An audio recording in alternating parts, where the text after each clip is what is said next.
নমস্কাৰ সকলোকে পুনৰবাৰ মোৰ চেনেললৈ স্বাগতম জনাই লৈ আহিছোঁ আজিৰ দিনটোৰ ৰাশিফল। আজি হৈছে 22 নৱেম্বৰ 2024 অসমীয়া 6 আঘোণ শুক্ৰবাৰ। আজি সূৰ্যোদয় সময় পুৱা 5:37 আৰু সূৰ্যাস্তৰ সময় 4:16। আজি হৈছে সপ্তমী তিথি আৰু কৃষ্ণপক্ষ। আজিৰ দিনটোৰ প্ৰথম ৰাশি হ'ল মেঘ ৰাশি। আপুনি আপোনাৰ জীৱনশৈলীত পৰিৱৰ্তন আনিবলৈ চেষ্টা কৰিব। নিজৰ ব্যৱসায়ত মন কৰক। আনৰ কামত একেবাৰে হস্তক্ষেপ নকৰিব। মানসিক আৰু আৰ্থিক অৱস্থা অলপ প্ৰতিকূল হ'ব পাৰে। কঠিন সিদ্ধান্ত ল'ব লাগিব পাৰে। বৃষ ৰাশি। আপোনজনৰ পৰা আৱেগিক সমৰ্থন লাভ কৰিব পাৰে। পাৰিবাৰিক ব্যৱসায়ত কিছু বাধা আহিব পাৰে যদিও প্ৰচেষ্টাৰে সেইবোৰ অতিক্ৰম কৰিব পাৰিব। ভুলৰ পৰা শিকিবলৈ চেষ্টা কৰক। যিবোৰ কামৰ ফলত আপোনাৰ বাৰে বাৰে লোকচান হয় সেইবোৰ কাম নকৰিব। মূল্যৱান বস্তু পাব পাৰে। মিথুন ৰাশি। আজি আপুনি বহুত দৌৰিব লাগিব। সন্তানৰ পৰা ভাল খবৰ পাব পাৰে। আপোনাৰ বদহজমৰ সৈতে জড়িত সমস্যা হ'ব পাৰে। পৰিয়ালৰ বয়োজ্যেষ্ঠ সদস্যসকলৰ স্বাস্থ্যৰ প্ৰতি অসুবিধাৰ সৃষ্টি হ'ব। গুৰুত্বপূৰ্ণ কামবোৰ হঠাতে বাতিল কৰিব লাগিব। কৰ্কট ৰাশি। জ্যেষ্ঠ বিষয়াৰ সৈতে আপোনাৰ সম্পৰ্ক আন্তৰিকতাৰ ভৰি পৰিব। আপোনাৰ পত্নীৰ পৰা সন্মান লাভ কৰিব। আয়ৰ নতুন উৎসৰ সৃষ্টি হ'ব। কাম সম্পৰ্কীয় জটিলতা শেষ হ'ব। আপুনি আপোনাৰ ব্যৱসায় সম্প্ৰসাৰণৰ কথা ভাবিব পাৰে। নিবনুৱা লোকে নতুন কৰ্মসংস্থাপন লাভ কৰিব পাৰে। সিংহ ৰাশি। নতুন কথা জানিবলৈ মনৰ হেঁপাহ বাঢ়িব। আপোনাৰ পত্নীয়ে নিজৰ দায়িত্ব ভালদৰে পালন কৰিব। ব্যৱসায়ৰ বাবে যাত্ৰা কৰিব লাগিব। আইনী বিবাদত আপুনি সফলতা লাভ কৰিব পাৰে। সহকৰ্মীসকলৰ সৈতে আপোনাৰ সম্পৰ্ক আন্তৰিক হ'ব। কন্যা ৰাশি।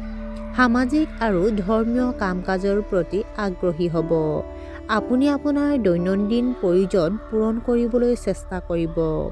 আপুনি আপোনাৰ পৰিয়ালৰ সদস্যসকলৰ সৈতে কিছুমান গুৰুত্বৰ বিষয়ৰ ওপৰত আলোচনা কৰিব। মানুহৰ প্ৰতি ভাল আচৰণ বজাই ৰাখিব লাগে। প্ৰতিটো কামতে সাৱধান হওক। তুলা ৰাশি। কৰ্মক্ষেত্ৰত সংঘাতৰ সৃষ্টি হ'ব পাৰে। আপোনাৰ মনটো হয়তো কিছু অস্থিৰ হৈ পৰিছে। কিন্তু আপোনাৰ পত্নীয়ে আপোনাৰ অনুভৱ বুজিব পাৰিব। বুকুত কফৰ সম্ভাৱনা আছে। ব্যৱসায়ত উদ্ভাৱনীমূলক পৰীক্ষা-নিৰীক্ষা চেষ্টা কৰিব পাৰে। বৃশ্চিক ৰাশি। আপোনাৰ বিবাহিত জীৱনটো ভাল কৰি ৰখাৰ ব্যৱস্থা কৰক।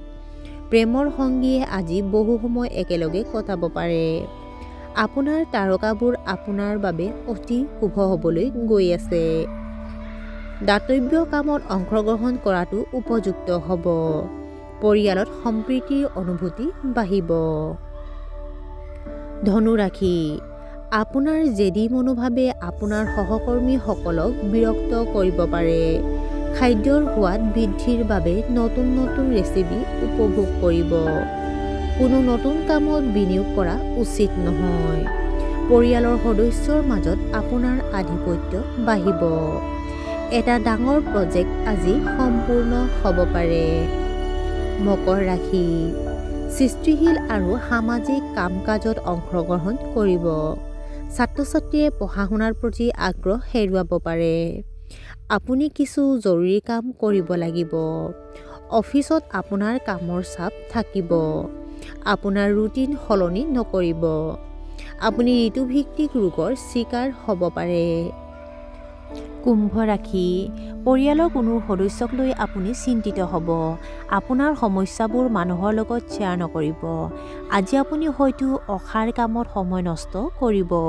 আপোনাৰ কেৰিয়াৰত কোনো ডাঙৰ পৰিৱৰ্তন নকৰিব।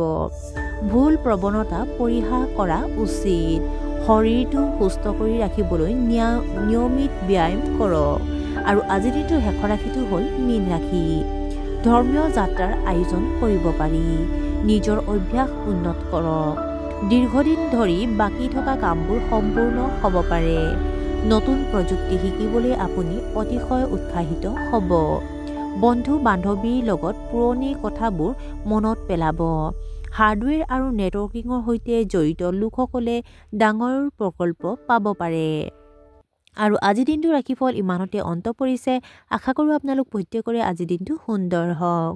ধন্যবাদ।